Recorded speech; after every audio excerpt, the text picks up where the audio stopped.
અટથી જાય છે પોલીસ સ્ટેશનમાં, પણ સામાન્ય માણસને ફરિયાદ લખાવી હોય ને તો 10-15 લોકો હારે લઈને જવું પડે છે. મારી વાત સાચી છે કે ખોટી? કહો તો ખરા. 7-8 જણાએ સાચી કીધું, એનો ખૂબ ખૂબ આભાર. મિત્રો, તમે એક વાત વિચારો કે ગુજરાત આખાના પોલીસ સ્ટેશનોમાં કોઈ ગરીબ માણસે, કોઈ સામાન્ય માણસે, કોઈ નિર્દોષ માણસે, કોઈ પીડિત વ્યક્તિએ ફરિયાદ લખાવવા જવું હોય, એકલો નથી જઈ શકતો. 10-15 લોકો કે પોતાની જ્ઞાતિ સમાજને 5-25 જણા લઈને જવું પડે છે. આ વાત સાચી છે કે ખોટી? પોલીસ સ્ટેશનમાં એકલા નથી જઈ શકાતું. અને ટોળું ના લઈ જાઓ તો તમારી કોઈ વાત સાંભળતું નથી. 10, 15, 20, 25 લોકો ના લઈ જાઓ તો તમારી કોઈ વાત નથી સાંભળતું. વિચાર કરો, એકલા માણસનું કોઈ વજન નહીં, એકલા માણસની કોઈ ઇજ્જત નહીં, એકલા માણસની કોઈ આબરૂ નહીં. ટોળું લઈને જવું પડે, 50-100 લોકો લઈ જાવી, ત્યારે તો ખાલી વાત સાંભળે. હજુ FIR લખવાની કે મામલતદાર ઓફિસના કામની તો વાત જ નથી.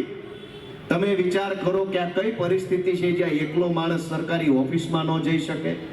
દુનિયાના કયા દેશમાં આવું છે? આપણા બધાના સગાઓ, પરિચિતો, મિત્રો બધા વિદેશોમાં, કોઈ અમેરિકામાં, કોઈ કેનેડામાં, કોઈ ઓસ્ટ્રેલિયામાં રહે છે.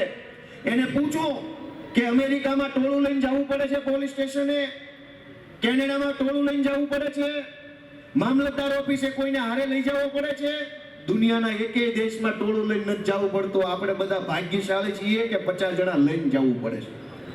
આપણે બધા ભાગ્યશાળી માણસો છીએ કે સરકારી ઓફિસમાં ખાલી આપણી વાત સંભળાવવી હોય, ખાલી સાહેબ આપણું સાંભળે, કામ તો ન કરે, સાંભળવા હાટું થઈને ટોળું લઈ જવું પડે. પછી સાંભળે એટલે આપણને એવું કે ભાઈ તમારી વાત સાંભળી લીધી છે, કાઉન્સમાં બહુ મોટો ઉપકાર કર્યો.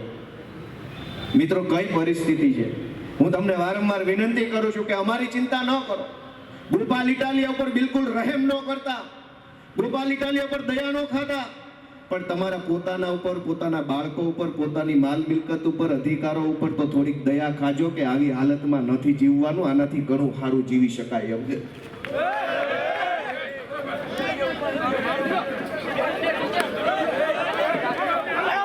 આ પોલીસ વાળા અગાઉથી બચાવવા આવી ગયા, તેને ખબર હતી આ મારવાનો છે, એ પ્લાનિંગ થી આવેલા. પછી જો આ બચાવવા તરત આવી ગયા, ગુંડા લફંગાઓને બચાવવા તરત આવી ગયા બધા પોલીસ વાળા.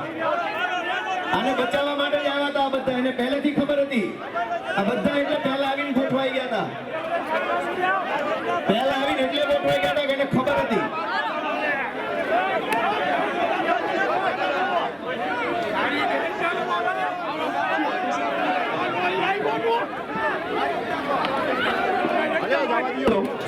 આ પોલીસ વાળા ચારે બાજુ એટલે જ ગોઠવાઈ ગયા હતા, એને ખબર હતી પહેલેથી.